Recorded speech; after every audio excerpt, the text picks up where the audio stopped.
Гынахка этәргән сөю. Энҗе Якупова. Беренче кисәк. Сәрия бүген үлем түшәгендә тилмереп ята.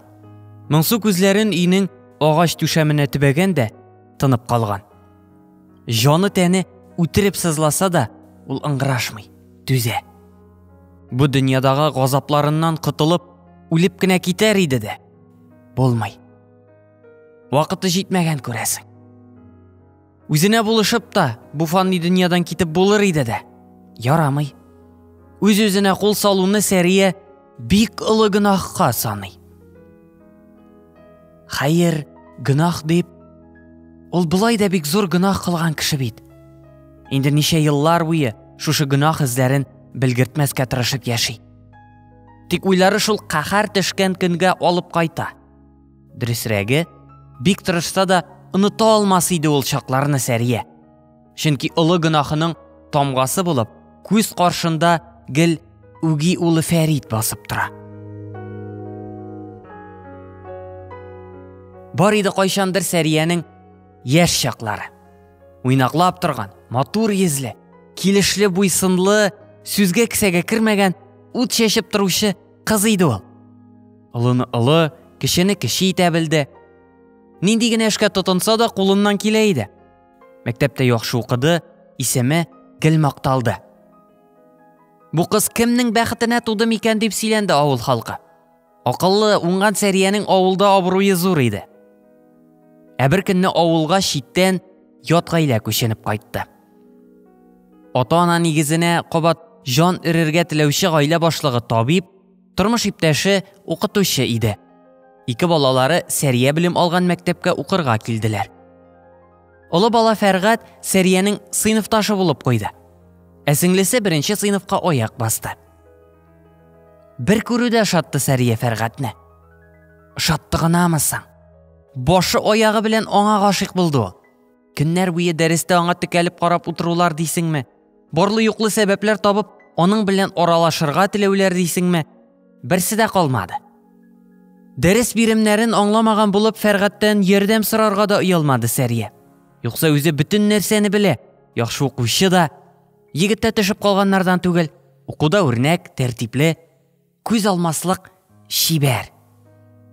Истәүенә кызларның хушын алырлык итеп гитара да уйнап җырлый.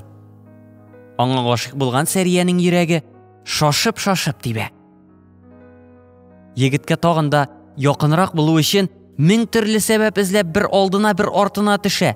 Бәйрәм җитсә, укучылар концерт куярга әзерләнә башласалар, ул Фәргать белән парлап биергә һәр вакыт әзер. Өмә ясап эшкә чыксалар да, егет тирәсендә бетерчек кебек Сәрия әйләнер. Фәргатькә булган мәхәббәтеннән кыз бөтенләй онытылды. Элекеге шаялыгы эреп юкка чыкты, укуда аксый башлады, барлык кызыксынулары арткы планга күчте. Шулайтып уку елының төгәлләнүен дә сизми калды Сәрия. Иртәгә соңгы кыңгырау дигән көнне генә аңына килгәндәй булды. Абау җаным, мәктәпне бетереп, яңа тормыш юлына аяк басар чак җиткән икән бит. Менә сиңа мә. Ни арада үтте соң әле бу ел? Чыгарылыш кичәсенә зурлап әзерләнде Сәрия. Үзен Фәргать янында иң шибәр кыз итеп тоясы килде аның. Бүтән кызларның да егеткә күз атып йөрүләрен сизә иде ул. Күрше кызы Фәнисәне күр бер генә, үзе ямсыз киенүнең дә рәте юк. Үзе пышык борынын Фәргатькә төртеп маташкан була бит әле. Күрше кызы дип тормый, Сәриянең мәхәббәтен тартып алмакчы була. Вәт син оятсызны. Менә күрсәтер әле сезнең барыгызга да Сәрия. Чыгарылыш кичәсеннән Фәргатьне култыклап кайтып китәр, калырсыз җәелгән авызларыгызны җыя алмыйча. Кичәгә ул туйга әзерләнгән кәләштән дә ныграк ясанып килде. Бөтенесе ах иттеләр. Озын ап-ак күлмәге тәненә сыланып тора, биек үкчәле түфлиләре ялт килә, чәчләре дулкынланып иңнәренә таралган. Нәкъ мода журналыннан төшеп калган сылукай диярсең. Үзен бәйрәмнең патша бикәсе итеп тою Сәриянең үз-үзенә булган бәясен тагын да арттырды. Янында бөтерелеп йөргән бүтән сыйныфташларын ул күрмәде дә. Дөресрәге, күрергә теләмәде. Күзе гел Фәргатьтә иде. Уйнап, шаярып көңіл ашқан егет қызларға да қошылмады. Бүтәннәр киләчәккә корган уй теләкләре белән уртаклашканда да кысылмады. Әйтерсең, дөньяның өчен юк иде. Менә залга талгын көй агыла башлады.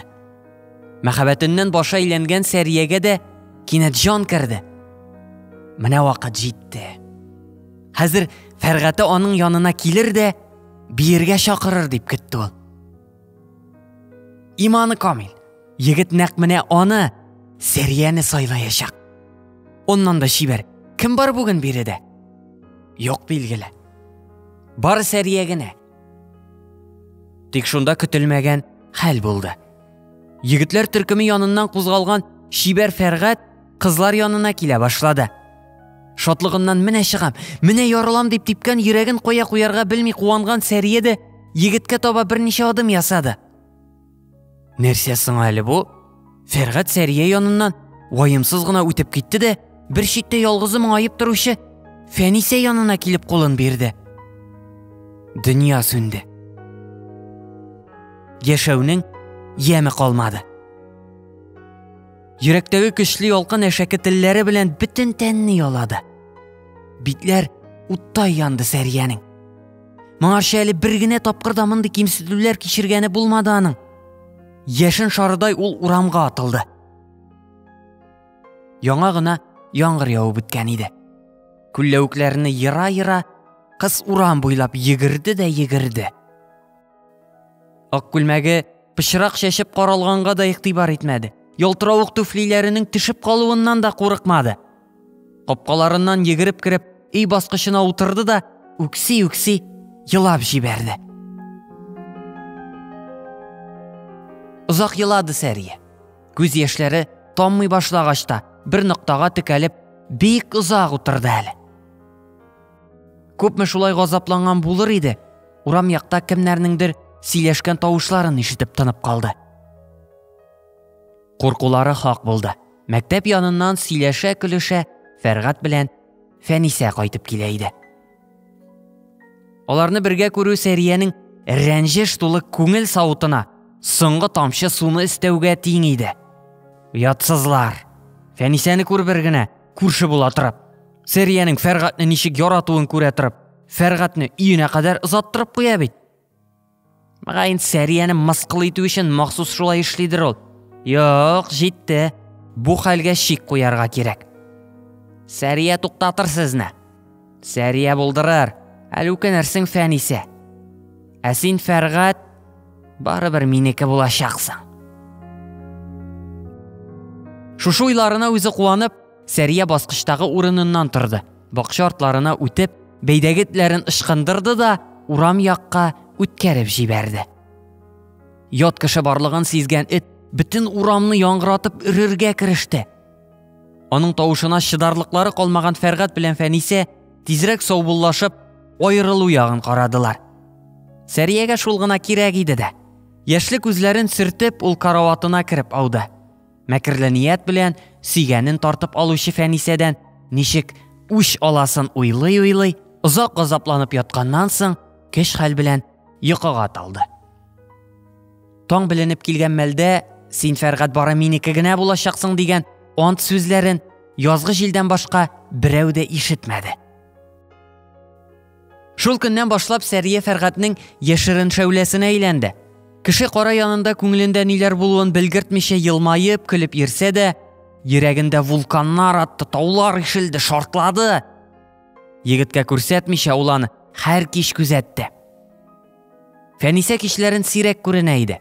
Чыккан көнендә дә Фәргат белән капка төпләрендә сөйләшеп утырулардан ерак китмиләр. Андый чакларда Сәрия ачуыннан шартлар дәрәҗәгә җитә. Фәнисәне бигрекләр дә күрә алмаска әйләнде. Сәриядән кай җир артыксың аның? Менә хәзер Фәнисә урынында ул булса, белер иде ни эшләргә. Кызык, шуннан да нәрсә эшләр иде икән алар? Мәгәен Сәрия Фәргатның кулын кысып тотар да, мәңгегә җибәрмәс иде. Яратуы диңгезендә кыендырыр, хыял дөньясында яшәтер. Кирәк дип тапса, күктәге йолдызлардан тәкыя үреп бирер иде. Һич шиксез йөрәген дә ярып бирер иде. Ничек шулай көчле яратуын күрмисең аның, Фәргате? Ничекләр күрми? Суқыр түгел бит югыйсә. Фәргатның колага укырга китәргә җыенганын белгәч, Сәрия тагын да ныграк шашынды. Аның егеткә карата булган яратуы элекеге саф сөю түгел, ачу, үч алу белән сугарылган явыз мәхәббәткә әверелгән иде инде. Фәнисәнең дә аның белән китәсе килүен ишеткәч, тәмам шыгырыннан чыкты. Ничек итсә әйтте, аларның кайсы уку йортына барачакларын берничә көннән үк белде Сәрия. Дошманнары медицина буенча һөнәр алырга дип план кырып яталар икән бит. Анда керергә комачау итү кызның хәленнән килерлек эш түгел. Шулай булгач, барыбер генә юл кала. Үзенә дә шунда укырга керү. Шулай эшләде дә Сәрия. Документларын җыеп, медицина институтына тапшырды. Озакламый имтиханнарга чакырып хат килде. Шул ук елны Фәргат стоматолог, Фәнисә балалар табибы, Сәрия акушер-гинеколог булу өчен тырышып укый башлады. Яшәвен әлбәттә бер тулай торакта яшәделәр. Монда да дошманнарын күз алдыннан җибәрмәде Сәрия. Юк сәбәбен бар итеп, Фәнисә бүлмәсендә озаклап утырды. Фәргат сөйгәнен кинога чакырса, үземә генә күңелсез мин дә барыйм әле дип, артык кашык булып аларга иярде. Үзләре генә калмасыннар өчен үтә дә нык тырышты. Ялларда авылга да бергә кайтып кирделәр. Авыл халкы да Фәргат белән Фәнисә дә Сәриянең мәкерле уйларын белмәде. Аның мәхәббәт очпышмагы тезеп, ничек тә бер-берсен сөйгән ике кешене айыру хыялы белән янганын сизмәделәр. Укуларын тәмамлап эшкә район хастаханәсенә дә өчәү бергә кайттылар. Өчесе дә үз белгечлекләре буенча эшли башладылар. Сәрия үз эшен яратмаса да, күңеле түгел, әшәкелеге кушканга гына бу һөнәрне сайласа да, үз вазифаларына зур җаваплылык белән карый белде. Һәр яңа җан туган вакытта ул каршысында ятучы ана кешедә үзен күрде. Менә ул сабыен таба. Фәргатның чәчәк бәйләмнәре күтәреп, үзләрен каршы алырга килүләрен күзаллый. Рәхәт мизгелләр. Чынлыкта булса иде бу хәл,